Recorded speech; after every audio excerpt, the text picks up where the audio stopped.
I, a 44-year-old man, entered into marriage at a young age, and my daughter was born during that time. My former spouse and I believed we could make our marriage work, and we made sincere efforts to do so over several years. However, despite our attempts, we eventually decided to part ways when our daughter was 6 years old. Thankfully, there were no lingering resentments between us, but the aftermath of the divorce was quite challenging. I found myself in unfamiliar territory as a single parent.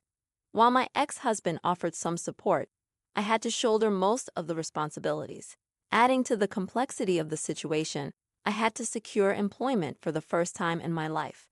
Prior to the divorce, we had agreed that I would be a stay-at-home parent, so this transition was a significant change for me. Financially, things were tough, and I struggled to make ends meet. My ex-husband contributed to our daughter's school expenses and other necessities, but I had to work multiple shifts to ensure that both my daughter and I were adequately cared for. The strain took a toll on me, leaving me sleep-deprived and constantly fatigued. In an effort to find some solace and relaxation, I started to occasionally have a drink at night. At first, it didn't seem like a big issue, but gradually, it turned into a crutch, and I began to rely on alcohol. One day, my ex-husband surprised me with the news that he was engaged to a girlfriend I had never even heard of. This revelation hit me hard, and I couldn't help but feel a sense of bitterness. It seemed like he was moving forward to start a new family and enjoy happiness, while I continued to grapple with the responsibilities of parenting and a demanding job. Our post-divorce relationship had been amicable until this point, but with the news of his engagement, tensions began to rise. I recognized that my bitterness was unfair, but I was unable to contain my frustration at his newfound happiness. This strained relationship between us had an impact on our daughter, and she found it difficult to witness my anger. I eventually realized that my feelings were negatively affecting my daughter. With some effort, I managed to convey to her that the situation was unrelated to her, and she should be happy for her dad. It took some convincing, but she agreed to attend his wedding. I was utterly devastated, but I knew that I had to prioritize my daughter's well-being above all else. I was determined not to involve her in any conflicts or make her choose sides. I eventually met my ex-husband's new wife after some time had passed since their wedding.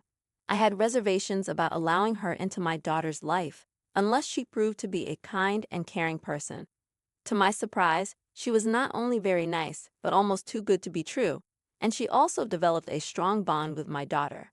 She made a heartfelt promise to take good care of her whenever my ex-husband had custody.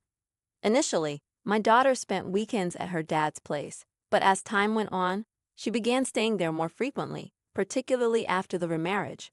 I'll admit, I felt a tinge of jealousy that my daughter wanted to spend so much time with her new stepmother. But if it made her happy, I was content. Gradually, she even started staying there on weekdays. With my demanding job and constant fatigue, I didn't object because I simply couldn't give her the attention she deserved. I felt a sense of guilt as our relationship seemed to drift apart. But I held on to the belief that I would always be her mother, and our bond would improve in due course. However, the increasing closeness between my daughter and her stepmother led to frequent arguments between us. My attempts to curb the excessive gifts her stepmother was showering on her, which made my daughter happy, were met with her anger. We began quarreling almost daily, even over the most trivial matters, and I despised the growing tension. The more my daughter grew attached to her stepmother, the more distant she became from me. I was terrified of losing her, and in my desperation, I resorted to drinking again. I knew it wasn't the best solution, but I was hurting, and it seemed like my only escape from the pain. My life was crumbling before my eyes, and my daughter preferred her stepmother to me. They appeared to be a contented family while my daughter was unhappy when she was with me. Then, one fateful day, my daughter asked me to relinquish my parental rights so her stepmother could adopt her, and I couldn't handle it. Our voices rose, and we argued intensely. I vehemently refused to give up my daughter, asserting that I was not going to relinquish her that easily. I tried to reassure her that I could become a better mother and make her happy, but she insisted she would cease all communication if I didn't sign away my rights. She proposed that if I complied with her request, we could still have a place in each other's lives. She expressed her inability to cope with my drinking and her desire for a stable and happy home, one that only her dad and stepmom could provide. My heart ached, but I comprehended her needs and reluctantly agreed to her request, with the condition that she would not vanish from my life. She made the promise, and that was the last I heard from her. Following the surrender of my parental rights, her stepmother legally adopted her. I made daily attempts to reach out to my daughter, but she remained unresponsive. My ex-husband kept me updated on her well-being, noting that she was content and excelling in school. He couldn't fathom why she wasn't communicating with me, and I, too, was at a loss as to why she had broken her promise. Losing my only family was a painful blow, and my drinking spiraled out of control. Eventually, I sought rehabilitation, and I successfully overcame my addiction. Although I had ceased drinking, the absence of my daughter left me profoundly unhappy. I called and texted her daily, even making visits to my ex-husband's home in hopes of seeing her. But she refused to come out and meet me. I had missed out on so many pivotal moments in her life, from her high school graduation to her college enrollment. I believed I had lost my daughter completely until one day when she appeared at my house and handed me a letter. She mentioned that she would consider talking to me if I could explain why I had written that letter 12 years ago. I read the letter repeatedly, attempting to understand its contents. Shockingly, it claimed that I was willing to relinquish my daughter in exchange for money, and it was addressed to her stepmother. I had never sought money from anyone, and I had never considered giving up my daughter. Furious, I went to my ex-husband's residence and confronted his wife for destroying our family and taking my daughter from me. She burst into tears, and my daughter took her side, insisting that I was being selfish by disrupting their lives after so many years. I vowed to expose her for who she was, and my daughter asked me to leave them alone, asserting that I was causing unwarranted turmoil in their lives after all this time. With a heavy heart, I retreated to my vehicle, defeated after 12 years of estrangement. I later shared everything with my ex-husband, who had no prior knowledge of the letter. He believed his wife was merely expressing jealousy and thought it would fade over time. It had never occurred to him that she would go to such extremes to cut me out of their lives. He also mentioned that his wife had requested him not to keep me updated about our daughter, but he chose to disregard her demands, as they had no children of their own, and his wife treated our daughter kindly. In my defense, I assured him that I had nothing to do with the letter, and that his wife had poisoned our daughter's perception of me successfully for the past 12 years. She assured me that she would arrange a meeting between me and my daughter. After a week of persistent persuasion, my daughter finally agreed to meet me. During that meeting, I shared everything with her, explaining the circumstances surrounding the letter and her stepmother's involvement. The letter was typed, so there was no handwriting to analyze. My daughter listened intently, tears in her eyes, struggling to accept that she had been manipulated as a pawn in her stepmother's scheme. I shared details about my job, my successful completion of rehab, and my newfound sobriety. In return, my daughter opened up about her college life and her boyfriend, expressing her deep sadness over letting her stepmother come between us. I reassured her that it wasn't her fault, and finally she began to believe the truth. She was determined to confront her stepmother. We parted on good terms, with her promising to visit me once she had sorted things out with her stepmother. 2 weeks later, my daughter returned to me, having severed all ties with her stepmother. It turned out that her stepmother had admitted to writing the letter, claiming it was for my daughter's own good, emotionally manipulating her into thinking I wasn't a good mother. This revelation angered my daughter, who threatened legal action, making her stepmother furious. In response, her stepmother labeled my daughter as ungrateful, emphasizing the financial support she had provided over the years, including paying for college and numerous gifts. She valued her gifts more than the mother-daughter relationship. My ex-husband, disturbed by this revelation, decided to cut all ties with his ex-wife. My daughter informed her stepmother that she wouldn't return the money, and that any further interference in their lives would result in legal action to claim the rest of the money. After this ordeal, we mutually apologized, deciding to put the dark chapter behind us and start fresh. My ex-husband and I, now divorced from his ex-wife, rekindled our friendship, finally achieving the happy family we had always wanted. The complexity of the situation involving my stepmother was indeed akin to a soap opera, and her cunning actions had caused a 12-year rift in our lives. It was clear that her manipulative behavior had taken a significant toll on my daughter and our family. Hey there, folks! If you're enjoying this video so far, give that like button a big virtual hug, but let's keep it friendly, no hidden notes here. Now let's dive into our second story. I'm Fimo, 27, and I grew up in a very conservative, or rather, misogynistic family. The only criterion for earning affection in my family was being male. They held archaic, old-fashioned beliefs, emphasizing the importance of preserving the bloodline and maintaining the purity of the family. My paternal grandfather, a staunch advocate of these ideas, never quite took a liking to me. Unfortunately, I had no siblings, but I did have a stepbrother named Joseph, who was 22. Joseph entered our family through my dad's second marriage to Sophia. Grandpa showered his love on Joseph solely because he was a boy. As a result, my own father started neglecting me, favoring the young child in need of more attention. The one fatherly figure left in my life was my caring grandmother, who had endured a challenging life with her overbearing husband. After my grandmother's passing, I felt disconnected from the rest of my family and became a mere spectator in their affairs. Things reached a breaking point when I graduated from high school and requested financial help for college. My dad outright refused, stating he needed to save up for Joseph. Ours was a wealthy family, and my dad had significant resources at his disposal. He could have easily funded both our educations. In desperation, I turned to my grandpa, asking if there was any support available for my college expenses. However, his response was disheartening. He stated that women neither worked nor inherited, so pursuing an education was a waste of time.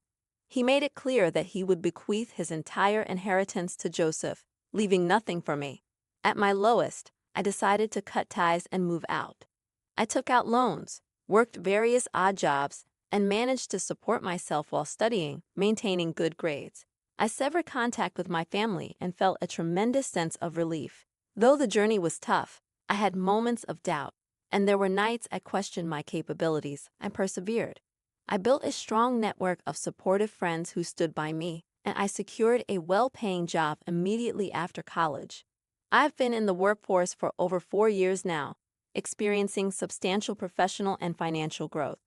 About a year ago, my father reached out to me, which came as a surprise, as I had no contact with anyone from my family since leaving for college. He expressed a desire to rebuild our relationship, but I remained skeptical. After some vague conversations, he finally revealed the true reason for contacting me. He needed money, knowing that I had been successful in my own right. He argued that, as family, it was my duty to assist him financially. I inquired about my father's financial situation and suggested he ask Grandpa for assistance, considering their considerable wealth. He revealed that the family business had experienced a downturn a few months after I left, and it never recovered. In response, I told him that life could be challenging, but I had managed to navigate it at the age of 18, starting with very little, and so could he. His response was tearful as he begged me to reconsider, but I chose to block him. That marked the end of my contact with them, and I've since lived a peaceful life. However, 2 days ago, I received a call from my stepmother, Sophia, asking me to come because my grandpa had passed away a week ago, and they wanted the entire family to be together. I expressed my condolences and apologized for not feeling like part of the family in a long time. I questioned the point of calling me a week after his death. She called me again yesterday, emphasizing the need to talk. Apparently, it had come to light that my grandfather was financially destitute, and the inheritance he had claimed was, in fact, my grandmother's. He had wrongly assumed it was his due, as his timid wife had never disclosed the truth to anyone.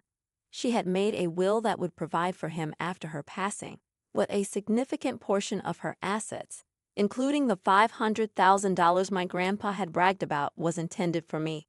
My dad, Joseph, and Sophia were left with nothing, and this revelation came to light only after my grandpa's death. Now, they had lost everything, and the house was mine. Sophia suggested we stand together as a family during these challenging times, but I reminded her that I had faced tough times alone for most of my life, and no one had stood by me. I made it clear that I had no intention of helping them.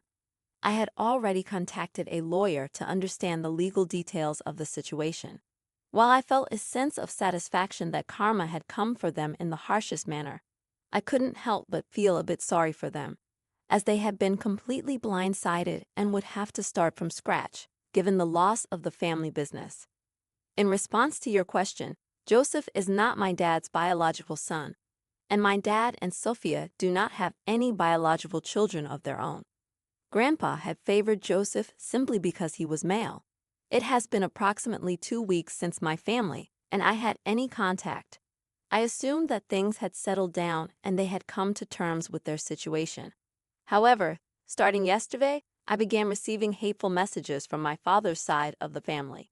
Although we hadn't been in touch for years, these texts insinuated that I should do better, emphasizing the duty of daughters to look after their brothers and parents, leaving me puzzled about their intentions. So, I decided to reach out to a cousin I was still on good terms with to find out what was happening. He informed me that Joseph had contacted everyone and was spinning a melodramatic tale, claiming that I had swindled them and manipulated our grandma all my life to secure her assets. His story lacked any semblance of truth, but surprisingly, many family members sided with the golden boy and spread the messages widely. In response, I gathered screenshots of these messages and shared them on my Facebook page. I pointed out that since they were so quick to pass judgment, they should have stepped up and helped me when I was struggling and practically homeless.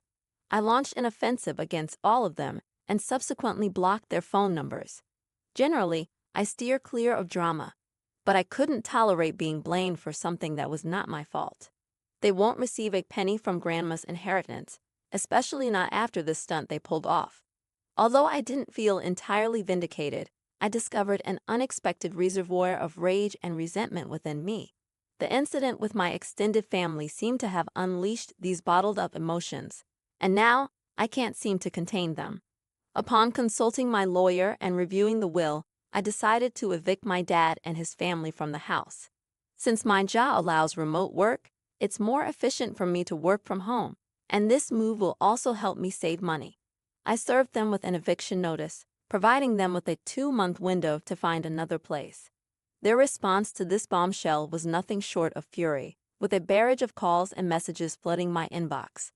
I'm quite certain they're spreading slander on social media, but I don't have access, and I honestly don't care. I'm just looking forward to living in my family home, which is my sole attachment, along with fond memories of my grandmother. I loved her immensely for looking out for me.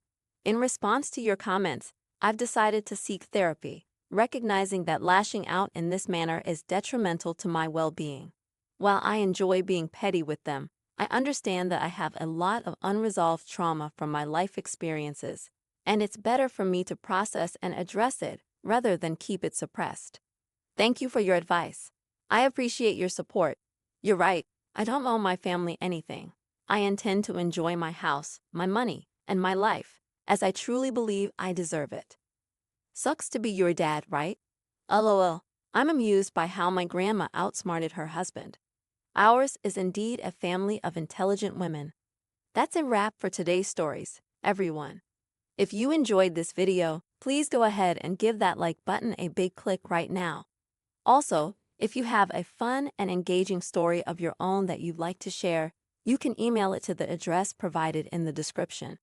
Remember to subscribe to the channel, as it really helps a lot. We'll see you in the next one.